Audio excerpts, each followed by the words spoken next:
बताते हैं। क्या कहता है दुर्योधन?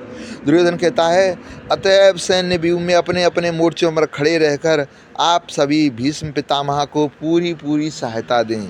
दुर्योधन कहता है कि जिन जिन मोर्चों पर आपकी नियुक्ति की गई है, आप सभी योद्धा लोग उन्हीं मोर्चों पर दृढ़ता से स्थित रहते हुए सब तरफ से सब प्रकार से भीष्म जी की रक्षा करें। ऐसा कहने का एक मतलब तो यह है कि दुर्योधन भीष्म जी को अंदर से अपनी ओर मिलाना चाहता है, और दूसरा भाव यह है कि जब पितामह युद्ध करें तो शिखंडी उसके सामने ना आने पाए, सब इस बात का ख्याल रखें। जब शिखंडी से पितामह की रक्षा हो जाएगी तो निश्चित ही सबको मार देंगे और हमारी विजय हो जाएगी। इसलिए दुर्योधन सबसे पितामह की रक्षा करने को सबसे कह रहा है। द्रोणाचार्य के कुछ भी ना बोलने के कारण दुर्योधन का जो उत्साह भंग हुआ था वो भीष्म जी ने देख लिया था। तो वो उसके प्रति अपना स्नेह कैसे प्रकट करते हैं, यह संजय आगे के श्लोक में कहते हैं। संजय क्या कहते हैं? तब कुरुवंश के वयोवृद्ध परम प्रतापी एवं वृद्ध पितामह ने सिंह गर्जना की सी ध्वनि करने वाले अपने शंख को उच्च स्वर में बजाया, जिससे दुर्योधन को हर्ष हुआ। उस समय दुर्योधन के हृदय में हर्ष उत्पन्न करते हुए कौरवों में वृद्ध प्रभावशाली पितामह भीष्म ने सिंह के समान गरज कर जोर से शंख बजाया। इस पद का यह आशय है कि दुर्योधन के द्वारा चालाकी से कही गई बातों का द्रोणाचार्य ने कोई उत्तर नहीं दिया। उन्होंने तो यही समझा दुर्योधन चालाकी से मुझे ठगना चाहता है, इसलिए वे चुप ही रहे। परंतु दादा होने के नाते भीष्म जी को दुर्योधन की चालाकी में भी उसका बचपना दिखता है। अतः पितामह द्रोणाचार्य के समान चुप ना रहे और वात्सल्य भाव के कारण दुर्योधन को हर्षित करते हुए जोर से शंख बजा देते हैं। दुर्योधन के साथ द्रोणाचार्य का विद्या का संबंध था, पितामह का कुटुंब का संबंध था, परिवार का। जहाँ विद्या का संबंध होता है वहाँ पक्षपात नहीं होता है, पर जहाँ परिवार का संबंध होता है वहाँ प्यार में पक्षपात हो जाता है। अतः दुर्योधन के द्वारा चालाकी से जो वचन उसने कहे, इसे सुनकर द्रोणाचार्य तो चुप रहे, जिससे दुर्योधन का उत्साह भंग हो गया। परंतु दुर्योधन को उदास देख करके पितामह प्रेम में शंख बजा देते हैं। तत्पश्चात शंख नगाड़े बिगुल तुरही और सिंह सहसा एक साथ बज उठे। यह संवेद स्वर अत्यंत कोलाहलपूर्ण था। यद्यपि भीष्म जी ने युद्ध की घोषणा के लिए शंख नहीं बजाया था, उन्होंने तो बस दुर्योधन को प्रसन्न करने के लिए शंख बजाया था, लेकिन कौरव सेना ने इसे युद्ध की घोषणा ही समझा। उसके बाद कौरव सेना के शंख, भेरी, ढोल, मृदंग, नरसिंगे, अन्य बाजे एक साथ बज उठे। इन सबसे बड़ा भयंकर शब्द हुआ, अर्थात उनकी ध्वनि बड़ी जोर से गूंजती रही। कौरव सेना में उत्साह बहुत था, इसलिए पितामह भीष्म का शंख बजते ही सारे बाजे एक साथ बज उठे। इस अध्याय के आरंभ में धृतराष्ट्र ने संजय से पूछा था कि युद्ध क्षेत्र में मेरे और पांडुओं के पुत्रों ने क्या किया, तो दूसरे श्लोक से 13वें श्लोक तक संजय ने बताया कौरवों ने क्या किया। पहले श्लोक में धृतराष्ट्र ने पूछा था कि युद्ध क्षेत्र में बताओ संजय, मेरे और पांडु के पुत्रों ने क्या किया, तो दूसरे श्लोक से लेके 13वें श्लोक तक संजय ने बताया कि कौरवों ने क्या किया। अब आगे के श्लोकों से संजय बताते हैं कि पांडु पुत्रों ने क्या किया। आगे कहते हैं संजय, दूसरी ओर श्वेत अश्व घोड़ों द्वारा खींचे जाने वाले विशाल रथ पर आसीन कृष्ण और अर्जुन ने अपने अपने दिव्य शंख बजाए। इसके बाद सफ़ेद घोड़ों से युक्त महान रथ पर बैठे लक्ष्मीपति भगवान श्री कृष्ण और पांडुपुत्र अर्जुन ने भी अपने दिव्य शंखों को जोर से बजाया। चित्ररथ गंधर्व ने अर्जुन को 100 दिव्य घोड़े दिए थे। इन घोड़ों में विशेषता ये थी कि कितने ही घोड़े मर जाएं 100 के 100 बने रहेंगे। वे पृथ्वी से स्वर्ग तक जा सकते थे। इन्हीं 100 में से 4 घोड़े अर्जुन के रथ में जुते हुए थे। अग्निदेव ने खांडव वन दहन के समय एक बहुत बड़ा रथ अर्जुन को दिया था। वह सोने से मढ़ा हुआ और तेजोमय था।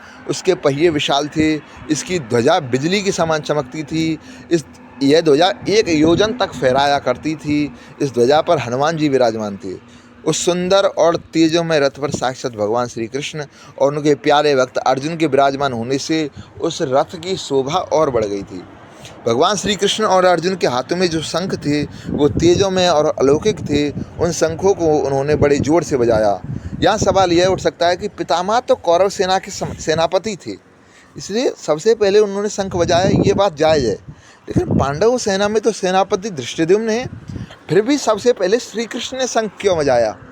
इसका उत्तर ये है कि भगवान चाहे सारथी बने या रथी बने, उनकी मुख्यता कभी नहीं मिट सकती। वे चाहे जिस पद पर रहें, वे ही सबसे बड़े बने रहते हैं, क्योंकि वे हैं अच्युत।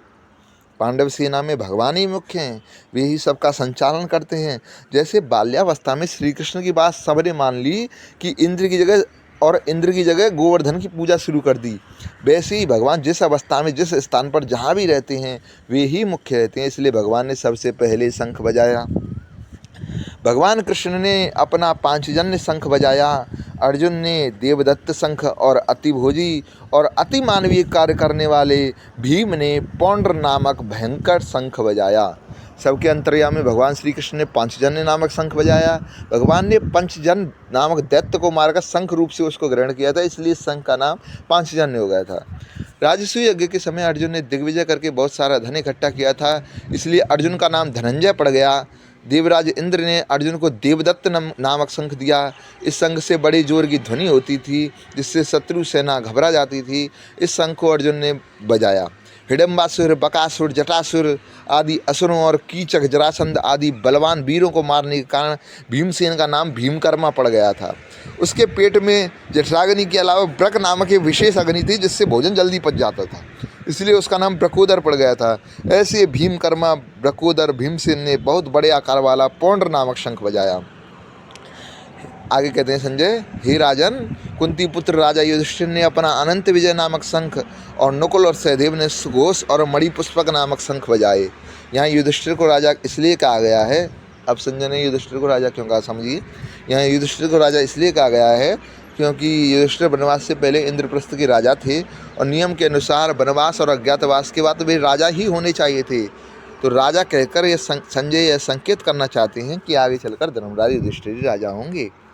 आगे कहते हैं संजय,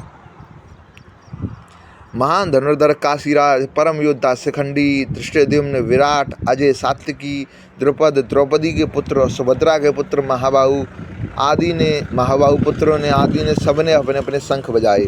संजय बोले, हे राजन, श्रेष्ठ धनुष वाले काशीराज, महारथी शिखंडी तथा धृष्टद्युम्न, राजा विराट, अजय, सात्विकी, राजा द्रुपद और द्रौपदी के पांचों पुत्र, लंबी लंबी भुजाओं वाले सुभद्रा पुत्र अभिमन्यु, इस सब ने अपनी अपनी ओर से शंख बजाए। संजय ने कौरव सेना के शंख वादन में केवल भीष्म जी का ही नाम लिया और पांडव सेना के सूरवीरों में भगवान श्री कृष्ण, अर्जुन, भीम समेत सब 18 वीरों का नाम लिया। इससे ऐसा प्रतीत होता है कि संजय के मन में अधर्म पक्ष का आदर नहीं था, इसलिए उन्होंने कौरव पक्ष का ज़्यादा वर्णन करना उचित नहीं समझा।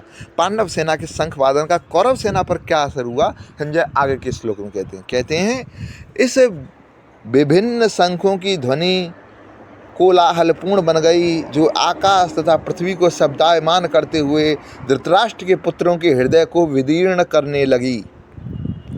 पांडव सेना की यह शंख ध्वनि इतनी विशाल, गहरी, ऊंची और भयंकर हुई कि उस ध्वनि से पूरा वातावरण गूंज उठा। जैसे हृदय को किसी शस्त्र से विदीर्ण कर दिया हो, ऐसी पीड़ा उस शंख ध्वनि से राज्य हड़पने वाले कौरवों को हुई और उनकी हृदय में पांडव सेना का भय आ गया। यहाँ यह शंका हो सकती है कि जब कौरवों की 11 अक्षौणी सेना के शंख बाजे बजे तो उनके शब्द का पांडव सेना पर तो कुछ असर नहीं हुआ, लेकिन पांडवों के 7 अक्षौणी सेना के बाजे बजे तो कौरव के हृदय विदीर्ण हो गए। संजय कह रहे हैं हृदय विदीर्ण हो गए कौरवों के।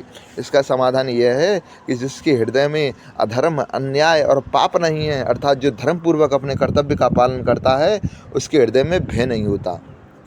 आगे कहते हैं संजय, उस समय हनुमान से अंकित ध्वजा लगे रथ पर आसीन पांडुपुत्र अर्जुन ने तथा अपना धनुष उठाकर तीर चलाने के लिए उद्यत हुआ। हे राजन, धृतराष्ट्र के पुत्रों को व्यू में खड़ा देखकर अर्जुन ने श्री कृष्ण से ये वचन कहे। अब संजय भगवान श्री कृष्ण और अर्जुन के संवाद रूपी भगवत गीता का आरंभ करते हैं। यद्यपि पितामह ने युद्ध आरंभ की घोषणा के लिए शंख नहीं बजाया था, बल्कि उन्होंने तो केवल दुर्योधन को प्रसन्न करने के लिए शंख बजाया था। लेकिन दोनों सेनाएं अब युद्ध के लिए पूरी तरह तैयार हो चुकी हैं। सबको अपने अपने शस्त्र हाथ में लिए देख करके अर्जुन ने भी वीरता में अपना गांडीव उठा लिया।